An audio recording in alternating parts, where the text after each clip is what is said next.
We're on. We're on, by the way. We're on. We're live.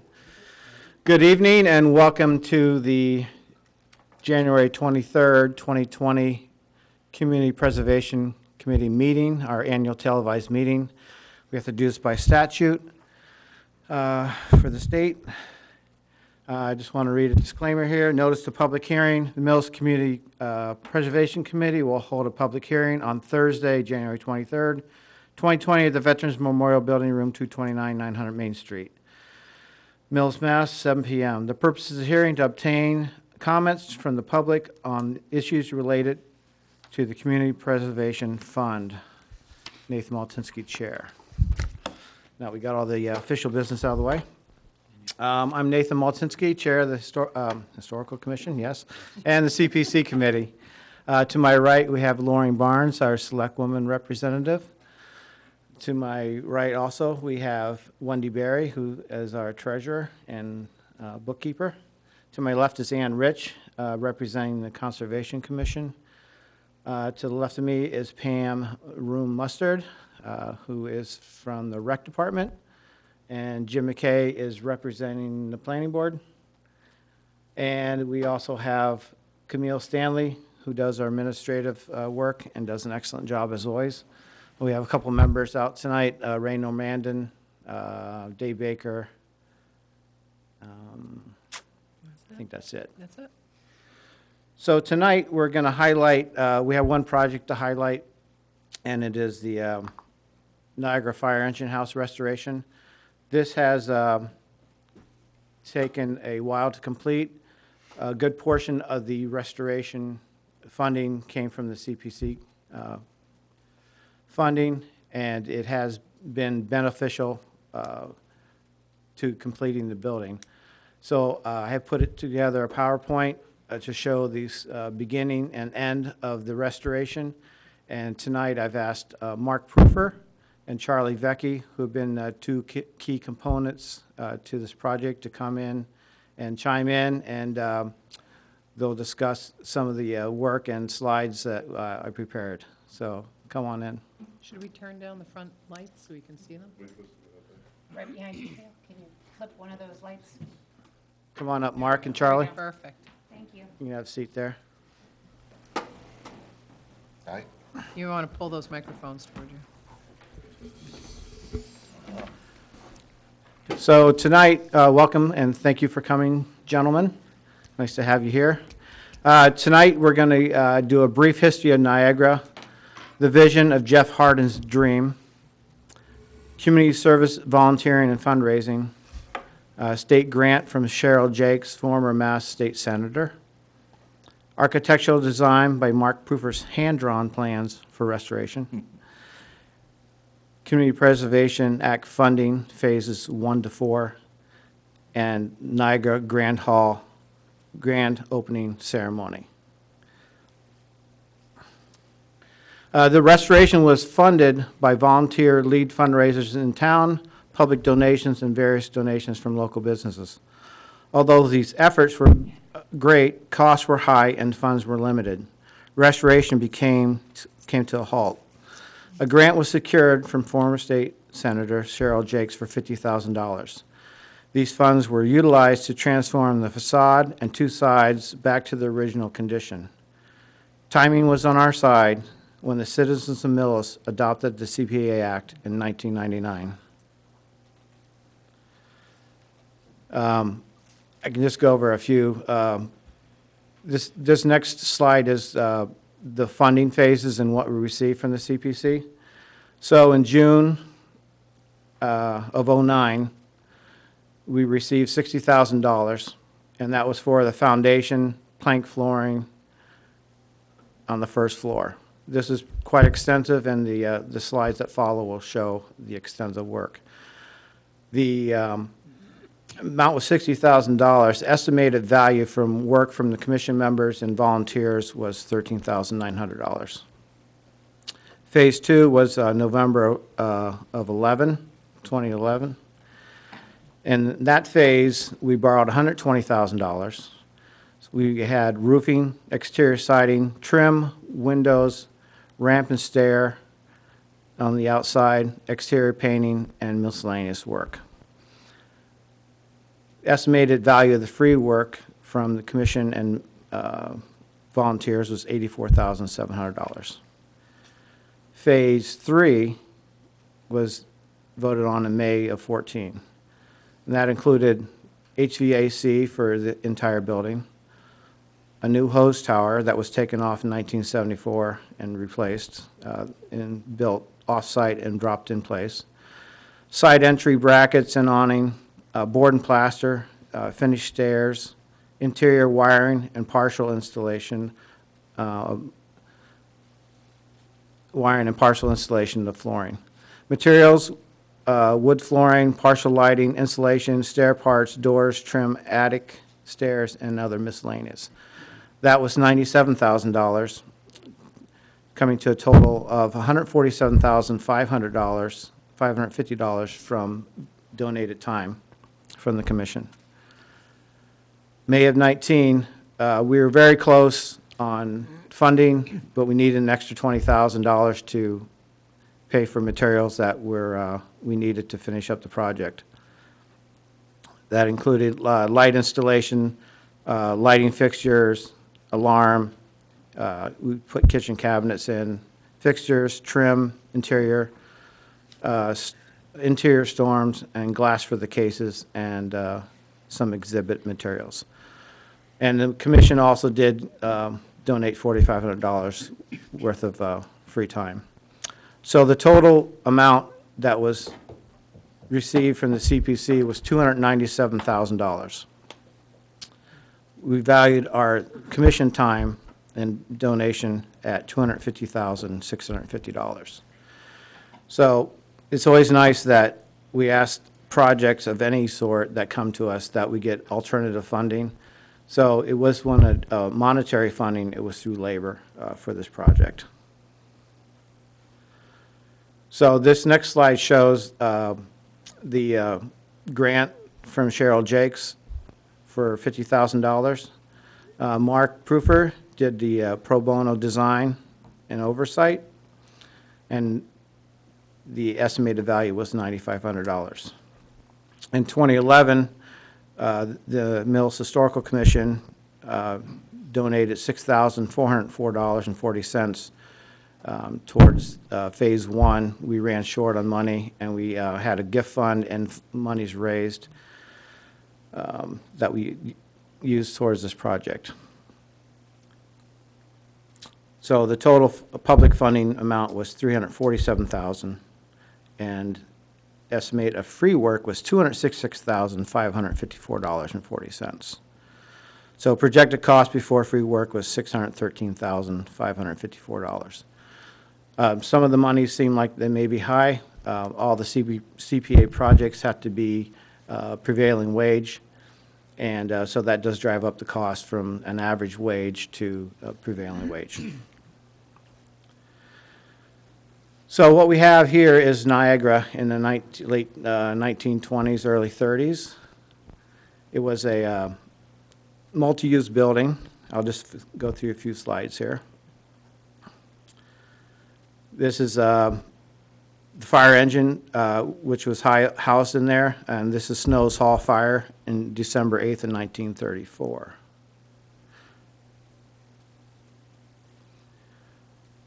Niagara had many uses over the year. It was a police station, a fire station, and a jail.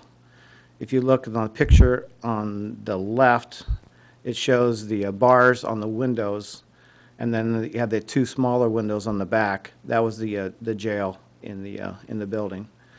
This fire was 1930. Sorry. We lost the picture. Can you flip to the next page and see? Oh, there you go. Okay. That was 1938, I believe. Looks like a Ghostbusters car. It's Yeah. great. I think it's a 1956 Cadillac Yeah, ambulance. Is that it, Charlie? that's a great, I'm not sure. It was something like that. Yeah, that's awesome. very, very cool. You can see the windows in Niagara are broken out.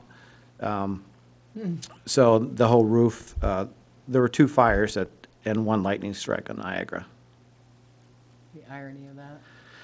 And now we come to our, I had to put it in there, I had a better picture, but my daughter, Emily, who helped me with the presentation, thank you very much, Emily.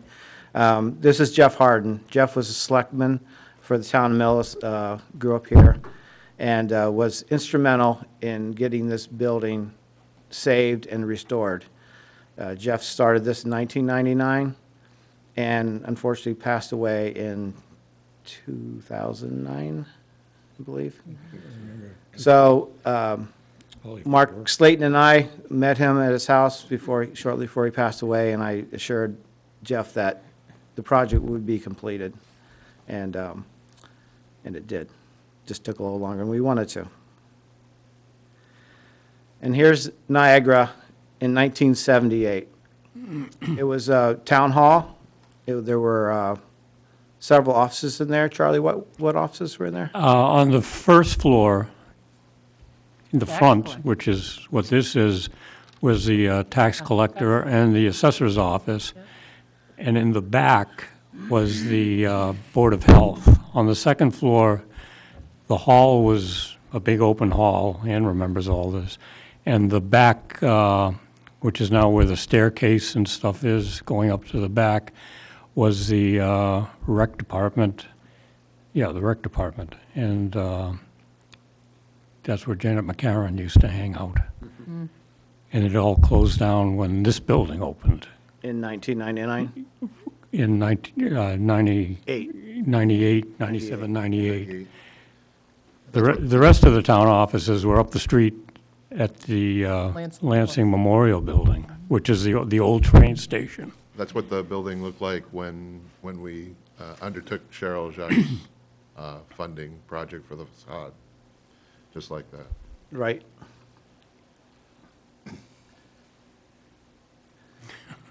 So now we see the back of the building. So when it was town hall, there needed to be a second means of egress, so there was a stairs on the back, and it was very rickety by the time we got around to it. So I do remember tearing that down and taking the vinyl siding off the building. There was also like a little doghouse on the side and a ramp on the side, wasn't there? Yeah. It was aluminum siding, but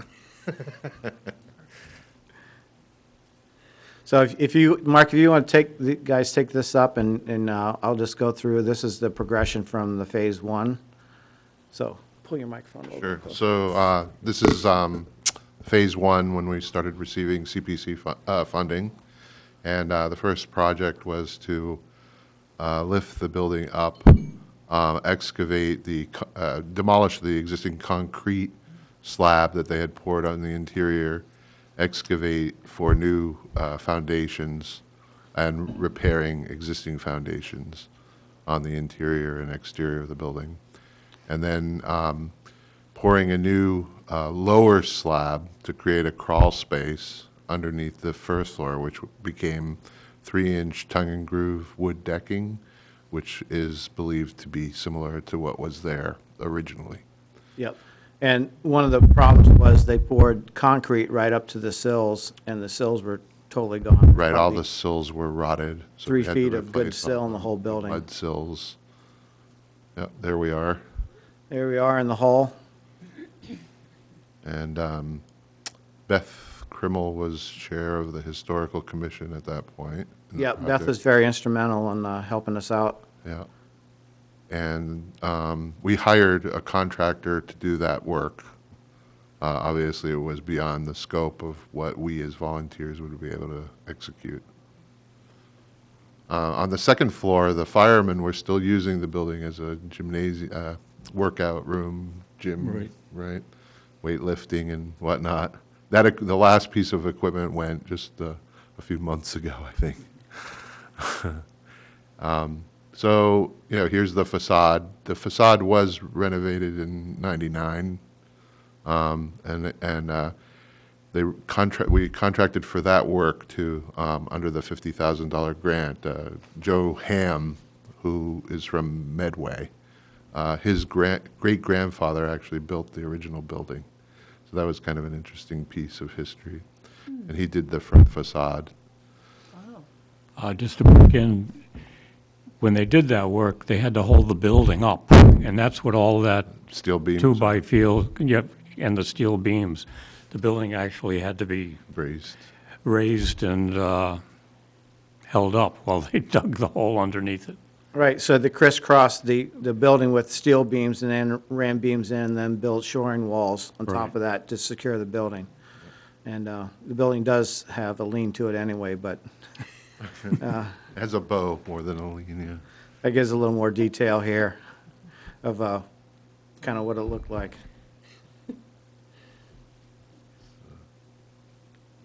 One thing to note there is that the building has a central entrance, one door, garage door.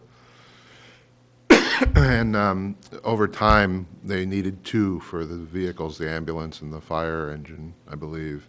So they created two doors on the front. And then those went away. And they basically had a picture window and a wall where they had built an interior stair in the front right corner of the building.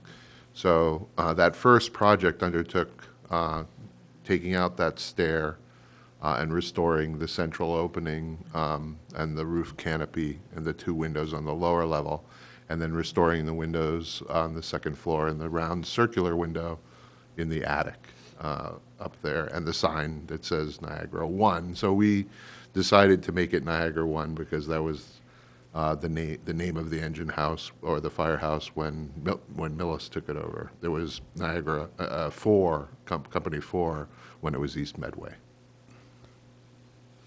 So this is just the concrete truck coming in, and you see the old Rexall drugstore to the right, and that was all raised for the new library. Just another interior shot of the footings that they put in for the center columns. So that was all completed, and then the fun started. So the wood floor, the 2x6 tongue groove wood floor is in. They had a slab underneath for a crawl space.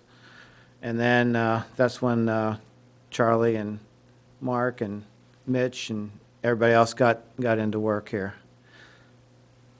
So this is a balloon frame building. So the 2x4s go from the bottom sill all the way up to the top plate of the roof, of the eave. So if you see the green insulation here, that's fire stopping insulation that's put in there. Because if a fire started downstairs, it would go all the way up to the roof and burn the roof off first, and then the rest of the building. So here's kind of some pre wood walls.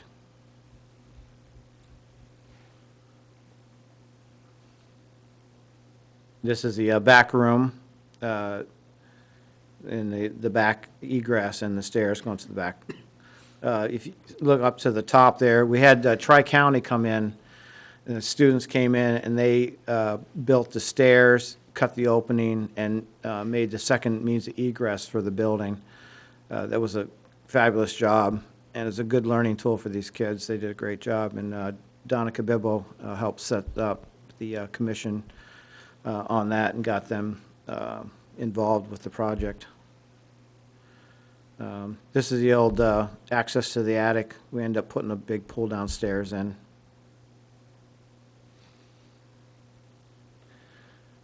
The picture on the left is the old entrance to the back room. That got closed off. When you came up the main stairs,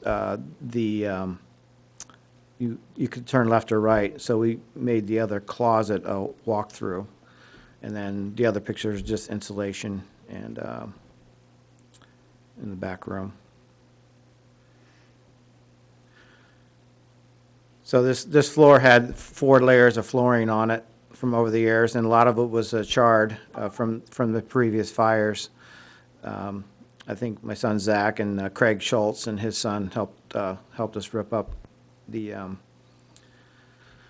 old flooring. If you see the multitude of colors for the wainscoting in the back, that's all Mitch Babinski's work there.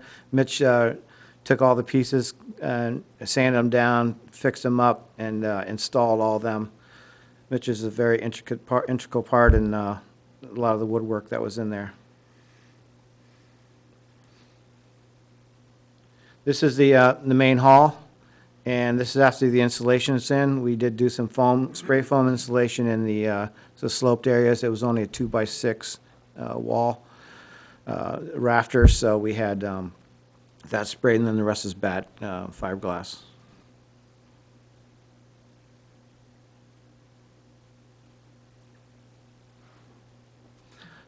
This, the main hall was a meeting house. The town used to have its meetings there back in the day. That was the only place that they could have a town meeting, so there were a lot of meetings in that space. Here's the blue board going up. Charlie and I went to New Hampshire and Maine. Huh? Yeah, Maine. Portland, Maine. Portland, Maine. Thank you. And picked up all the shiplap. And then Charlie put a bead on all the shiplap, so we got enough to do the whole space. Yeah, that's the walls in the engine room were wooden walls with a bead on it. And a lot of it was gone, but we redid it. There's Charlie in action. It's like any old building, it's a challenge to put up wood in a unsquare, unlevel building. But we managed, and years of experience between the two of us and everyone else, we got it up. Sometimes you go from 2 3/4 inch to 4 inches on a taper cut. And there's our finished product, our knotty pine.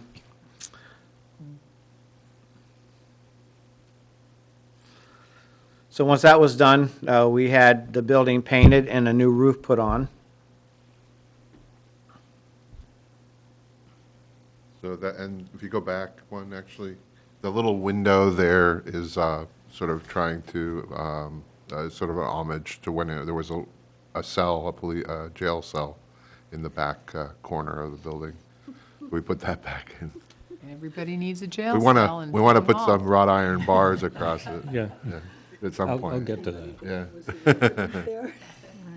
Were the colors the original colors of the building, or they were just period They were correct? close. No, they were close. So the only colors that we had from the original that were in fairly good shape were in that doghouse area going down to the basement. And so we tried to take off from those, and those were even faded and old. So it's close. It's not exact. We didn't do paint analysis to find out exactly the colors. We felt that it was pretty similar. These are the colors that were made in that time. It's from the Society of Preservation of New England Antiquities, has a chart that shows what color corresponds to what period in time. So it's close. Nice. We call it mustard and ketchup. There you go. It's very good. The back part of this building, Niagara, was the stairs that go up, the main stairs, that's the original wall to your left when you go up. The back part was added in 1914. So you can see like there's no windows and whatnot. So that's where the building was added onto. So it comes along the hose tower. So Bob Fogarty, DME Construction in town, we hired Bob to replicate the hose tower, and he made it at his shop over on Forest Street. And on a cold and raw Patriots Day, he got a crane and he lifted it in place and set the hose tower back in. I guess this was taken off in 1974, I believe. For what reason, I do not know, but it was an integral part to put back, so this was a crowning touch. There's our architect. a few years ago. So we were all doing video and having a fun day. You know, it's cold, and I think I went to the marathon after that. And that's a view up the hose tower. That's a view up Nate's pants. That's Nate. Can't see anything, though. That's Nate up there. Not much to see. Move on. There's Dennis Anderson. Dennis did a ton of painting early last winter, and he's up there. I think that's him up the ladder, not me. Love this shot. I took this picture a few years ago, but a nice forced perspective shot of Niagara. Really shows the colors. Can we have that for the town website? You can have that, anything you want. Excellent. So this is the building complete. We did an ADA ramp and stairs for accessibility. We did not have to do an elevator or anything to the second floor. We were kind of grandfathered in on that, which is kind of nice. Plus, it would have taken away from the integrity of the building if we had to put a elevator in. And here's the engine room, all painted up, not finishly trimmed out, but getting close. And here's the, we had the southern yellow pine floor sanded, and Lee Goddard out of Wayland, he came in and did it with his son. That's what the end result was. And then Mitch Babinski laid all the new pine floors downstairs and upstairs. And we had John Horrigan, we tried to hire local contractor, so John Horrigan came in and he did the balusters and the handrails and the stair treads. And we bought pretty much everything from Medway Lumber, and tried to outsource everything in town. The engine room floor, the fur floor, was finished by an Eagle Scout whose name I don't remember. He came in a weekend and mixed up some Turpentine. linseed oil and something or other. It was a historical wood finish for it. Wow, And did all that work for us. that's great. Yes. Again, It has to be done again. We did have our soft opening in March. Lily Denman, her senior project, she did the history of Niagara, and the turnout was fabulous. It was a great day, great project, probably one of the best senior projects that we've had come across the commission's table so far. Unbelievable. The turnout was great, and it's a lot of fun to have her. And her enthusiasm and interest in history was phenomenal. So we thanked her a lot for that. I don't think I got that picture in here. So promised Jeff it'd be finished, and so we set Memorial Day weekend up, and it was a beautiful day.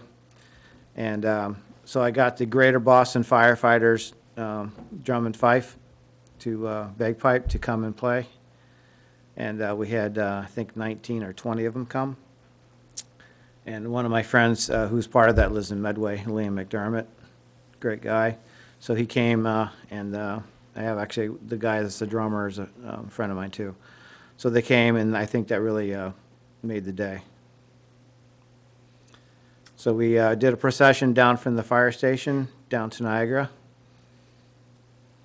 Adriana's photos are great. Yeah, Adriana, thank you very much. Superstar young talent. Yeah. You'll So see she's- her work on the town website soon. She said I could use them, Yep. she didn't send me clean ones, so. No, I'm glad she didn't. Now everybody will see her. She does portraits, so for all the families who want senior pictures of their kids for this year, she does beautiful, beautiful work. And these are all on her site, so if you want to go on Facebook and look at them, you can, there's a lot more. Chief, we had the fire department and the police department all participate in the day's event, and that's Chief Barrett. And thought it would be a great idea to have Jane Harden, who's the wife of Jeff, and Jeff's sister Lisa, cut the ribbon for the grand opening.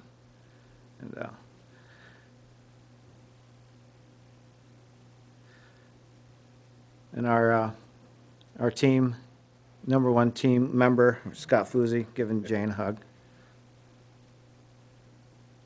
And these are just a few photographs inside that Adriana took. We have display cases upstairs, and we're going to we're working on getting a bunch of displays of different artifacts in the cases. And we had limited at that time, but we're working on it now. And the museum downstairs, the fire museum, we're acquiring more and more fire apparatus items and collectibles all the time, but we need more. So if anyone has fire-related things for Millis that they'd like to put on loan or donate, they'd stay in the engine room for forever. Before you go forward, can you just speak to the beautiful wall and the prints? Sure, Mark, you want? Sure, so the whole second floor was painted with murals originally. We don't know the exact artist. There's been a couple of names it was never recorded, though, put out there. And then, so the front wall was restored prior. I know it was restored when I first went into the building in '98. So I think it might have been in the early '90s. And that was paid for by Hannah and his wife, Andy Rosenfeld. Andy Rosenfeld, sorry. And then we also were able to get a professional restoration artist to take off the paint on one panel on the left side, and then find where there were murals under the paint. The walls had been painted after the building was on fire. They painted over the soot, which actually helped preserve the murals that are there. So the two side walls have murals on them as well. Excuse me. The rear wall was destroyed in one of the fires, and it doesn't have murals.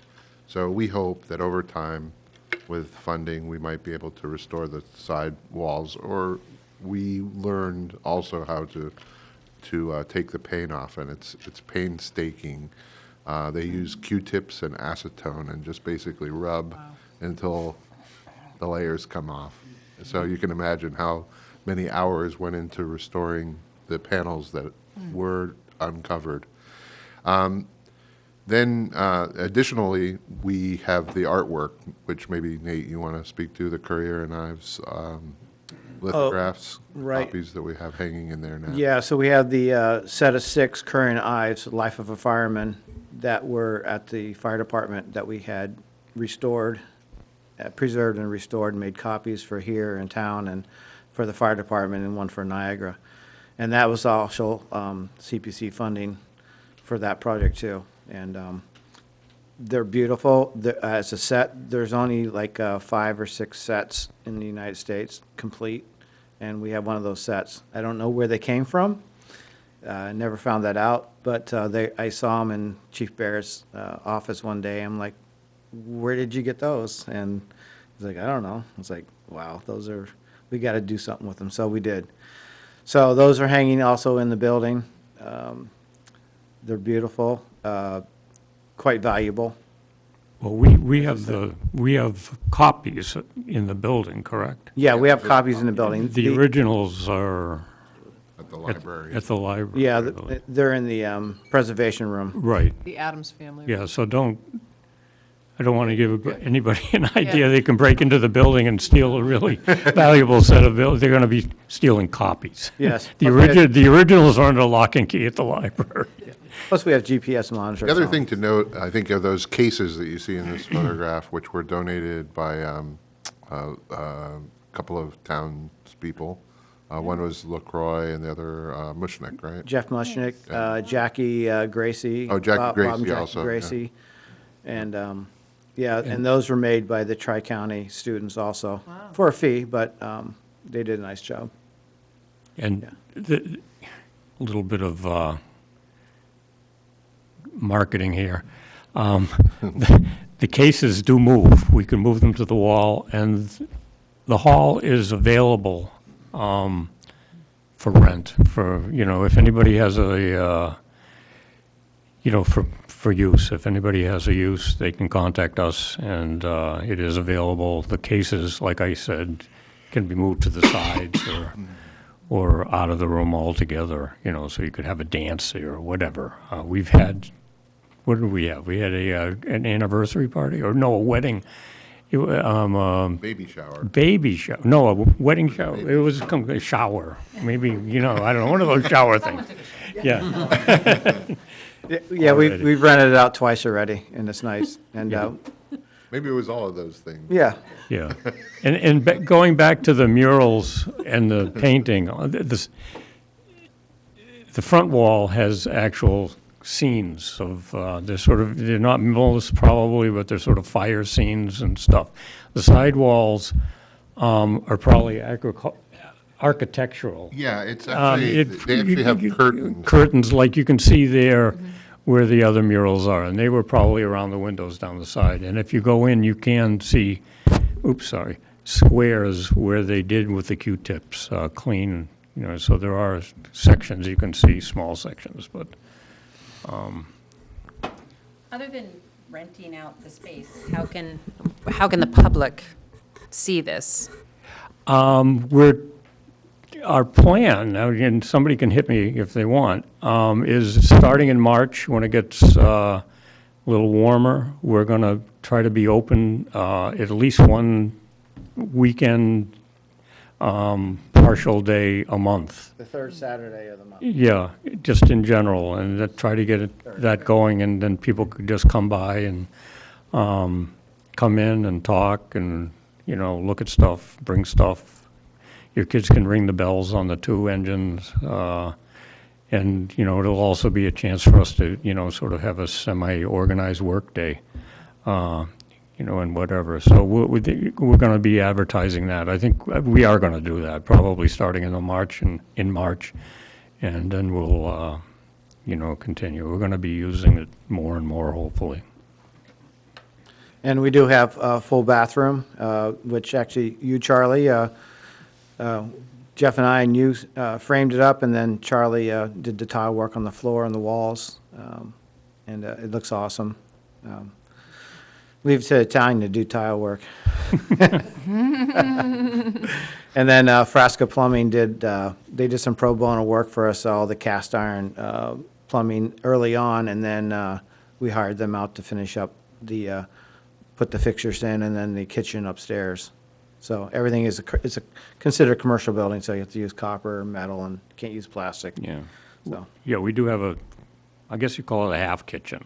Like the library, you can't cook in it, but you could serve food and make coffee and stuff like that. If you had a Right. coffee maker, and, there's no refrigerator, but it's, so if anybody wants to rent it, they can bring cookies and coffee.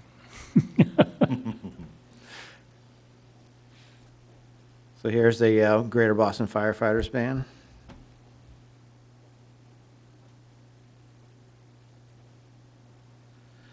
And there's some select woman in the middle of this picture. I don't know who that is. Nobody gave me the red memo.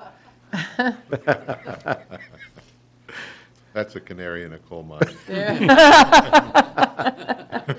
It was a beautiful day. It was a gorgeous day. Oh, there's Jeff. So there's Jeff, and those, when Jane moved out of their house on Orchard Street, I asked whose boots those were, and they said they're Jeff's. So I had them probably 8 or 9 years, and hung on to them, and so did a little tribute to Jeff there for the opening. Actually, still hanging there. And unfortunately, Jeff's not staying in this picture today. It would have been nice to have him in there, hanging out with us, but he's not. But he's there with his soul's in the building, and I'm glad he started the project. So just a few people. I want to thank everyone. If I missed someone, I'm sorry, but I want to thank our committee here for voting all the projects in. and all the commission members for all their hard work and dedication to this project. It was a long time. We never had a contractor, a GC, and when Jeff passed away, I got handed the baton. So with guidance from my experience and the rest of the commission members, we pushed through and got this all done and coordinated all the work to be completed. Mike Gampietro in the building department, the select board for all their support. Chief Barrett, instrumental in helping us out. Chief Sapphire for helping us out with the grand opening. Paul Sims, who keeps giving us and getting us artifacts. We have the old phone booth that was in Town Hall here. That's in the corner. And the school kids come through. Mitch and Mark have, Mark Slayton have given tours to the fourth graders. I think it's fourth graders? Third, fourth? Yeah. And their biggest interest in there is the phone booth, you know. How many times Because- do we want to throw that away, Charlie? And Charlie's here, don't throw that away. Yeah, and Charlie got the phone to work. Actually, Ann Rich gave us the phone, didn't you? I forgot. And Charlie, it had a little bit of damage. Charlie got to work, and they're enthralled with that when they came in. Yeah, you can put money in it. There might be money in it now. No, well, we have to do a little more work, but you can put it in, it makes little dings, different dings for different coins. Charlie glued a quarter in the coin return slot.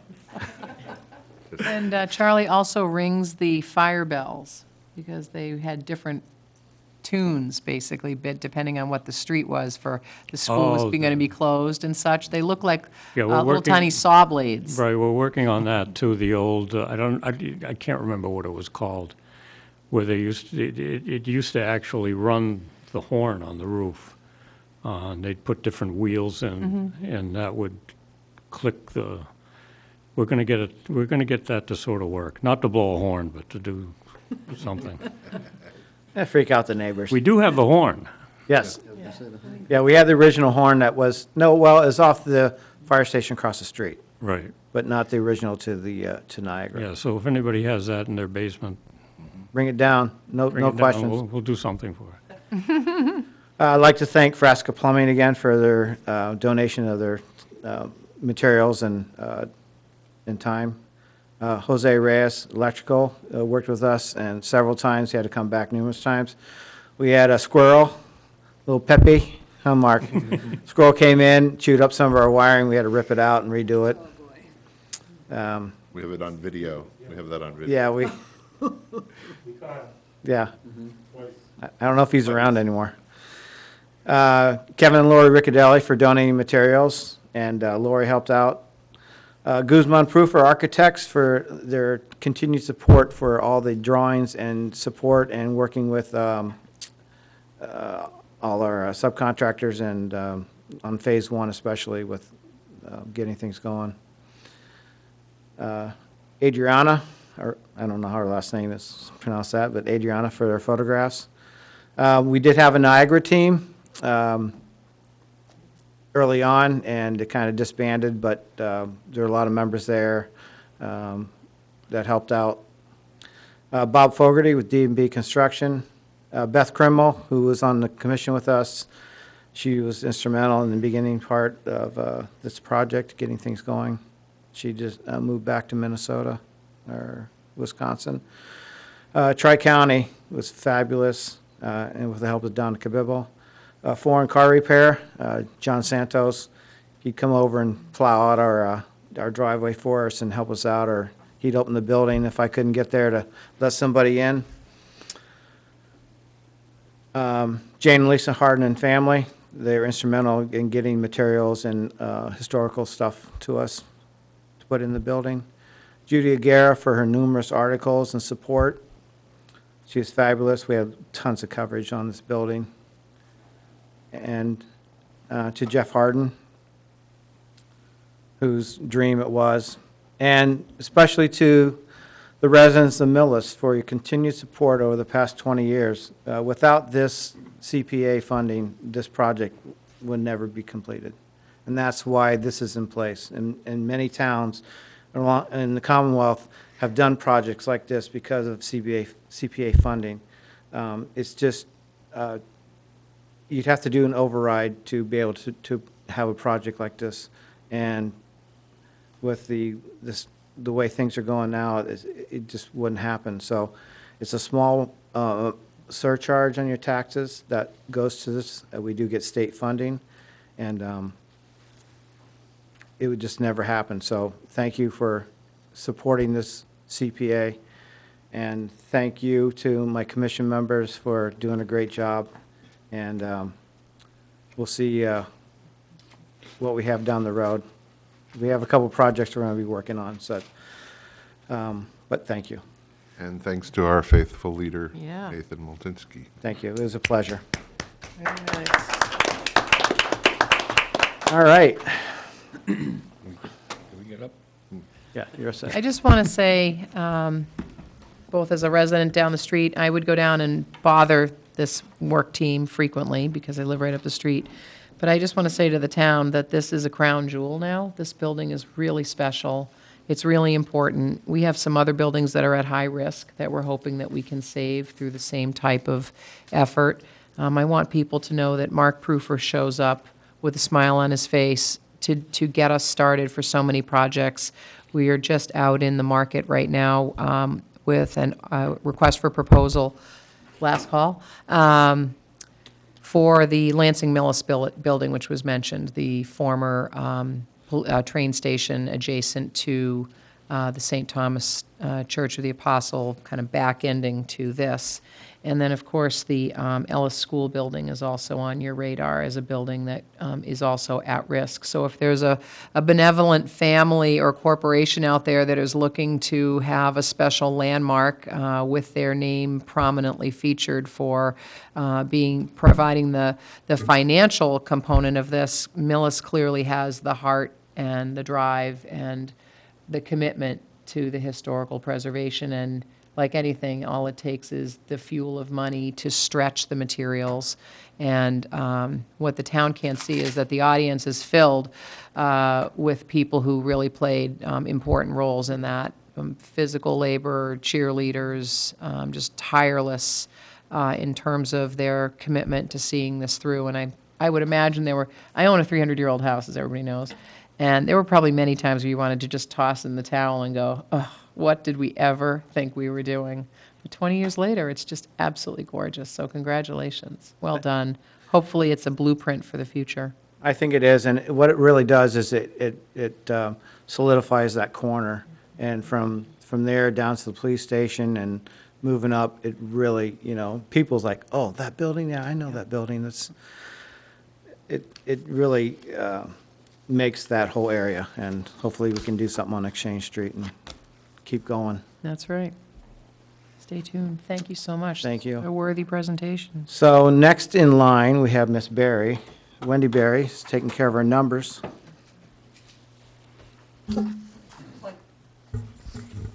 Plug this in. Hopefully it'll come up. I'm Wendy Berry. I just took over as kind of the finance person on the company. I'm trying to get for the slides. This is light switch. Do you want to shut the? Anyway, so. It's not going to work?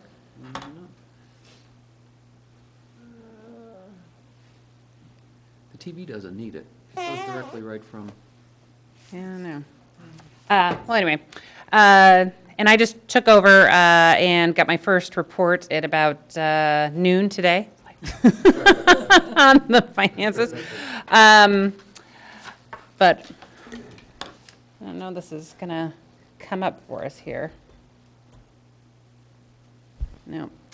I will just walk through the slides that I was able to put through. And they can still go on the town website, so the effort won't be lost. Yeah, and so what I did have access to before today at noon is I've been on the CPC committee for several years, and I had historic information that Camille was able to provide me. So I don't remember ever getting a kind of an overview of, since the inception of the CPC program, since the town voted it in, what revenues we've gotten. You can keep working on that for me.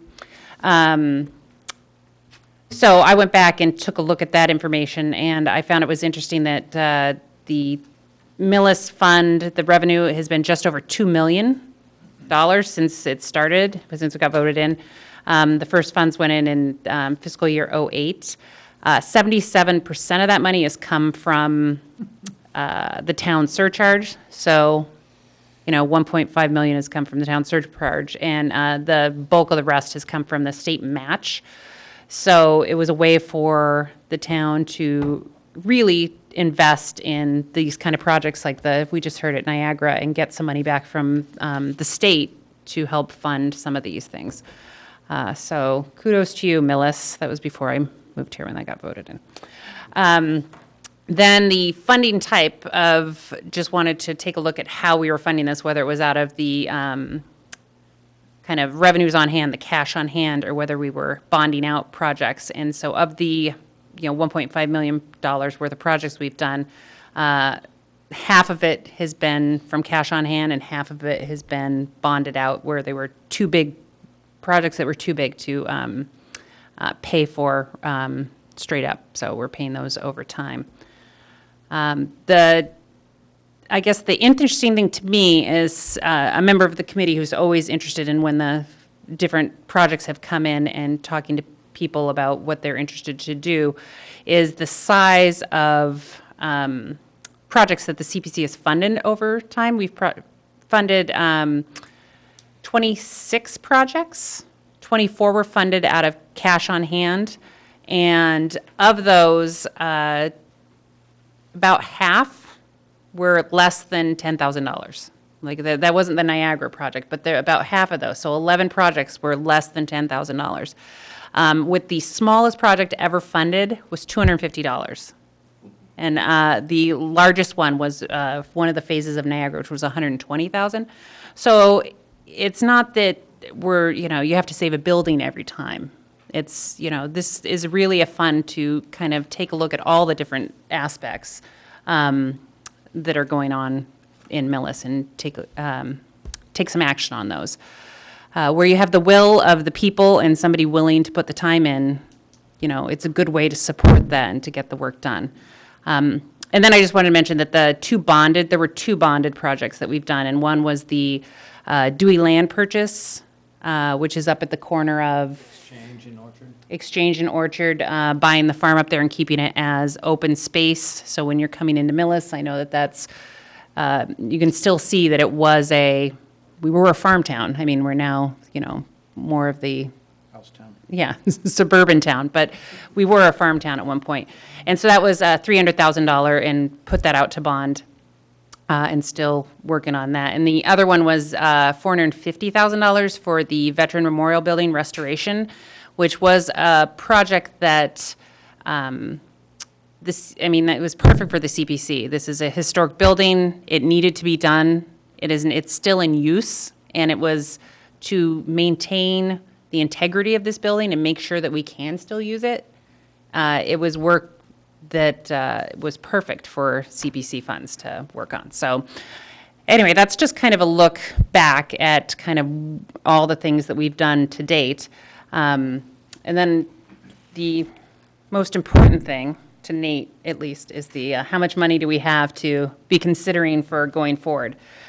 So as of the beginning of the year, January 1st, we have in reserved open space $89,000, and I'm just going to round to the things. And then in reserve for historic resources, we have $58,000. And then for community housing projects, we have $107,000. We have a budget reserve of $80,000, and then as of 6/30/19, in the undesignated fund balance, we had about $350,000. We're working on updating that with the finance department. Open projects, there are 4 open projects that still have funding in them that are ongoing, and that is the Phase 4 of the Niagara Fire Building, the housing production, which I think is actually done. I think so. And then we're doing some Niagara Hall record preservation, project, and then the digitization of the Hindi Rosenfeld collection here at Town Hall is still an open project. But, so in addition to the funds that are available, we have another $25,000 that are earmarked for projects that we've approved. And that's where we are financially. Did we vote on the map? We did vote on the map, as, we have one outstanding project, I can talk about it. We have one outstanding project. There was a map donated by Nancy Gittens to the library. The local history room is named after, it's the Gittens Adams Local History Room. And the Adams, sounds weird, the Adams family was very instrumental in the, when Millis, in the founding of Millis. The Adams Schoolhouse was where the fire department is today.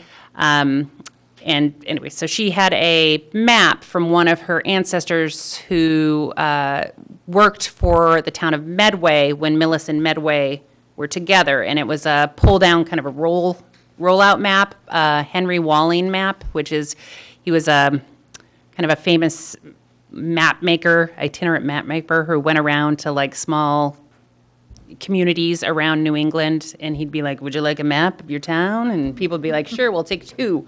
And so he'd put together the map of the town. So this was one of those maps, and it hung, and it was in pretty bad condition. It had been rolled up and chewed by some rats. But she donated to have it hung in the local history room. And unfortunately, it doesn't say Millis, because we are still part of East Medway at that point, but it's, it'll be hanging hopefully soon, out for people to look at. But it's, to get it restored, restoring it wasn't, it's not valuable enough to spend the, multiple $1,000s to get it restored from the library trustee perspective. And I'm speaking as a library trustee now. But we wanted to kind of preserve it where it was and stop any further decay. So we approached the CPC for funding to get that done, and that was about a $600 thing. And that was approved by the committee, but it hasn't gone through town meeting yet. But yeah, it'll be at the spring town meeting.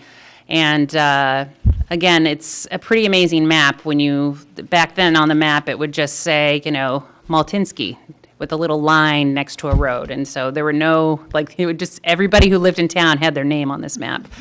But that's the only outstanding project right now that'll be on the spring, but, we have some months left before we get there. And that's it for the finances. Thank you. Does anybody else in the committee have anything they want to chime in? Jim? No. Nothing? Okay. So all we have to do is approval acceptance of the minutes from November 7th. So I make a motion, Mr. Chairman, that we accept the meeting minutes as written for November 7th, 2019. Second. Moving second to accept the minutes from November 7th, 2019. All in favor? Aye. Anybody else? Anything else? Recuse. I wasn't here. Okay. All right, that's it. Thank you very much for tuning in, and you can watch this again or have somebody watch it. You can go online to Millis Community Media and watch any of the programming that they do online. If you miss a select board meeting or a planning board meeting or anything, you can watch it again. So thank you very much. See you next year. Mr. Chairman, I make a motion that we adjourn. A second. All in favor? Aye. Thank you. The boss told me. All right. Thank you all. Thank you. Good job.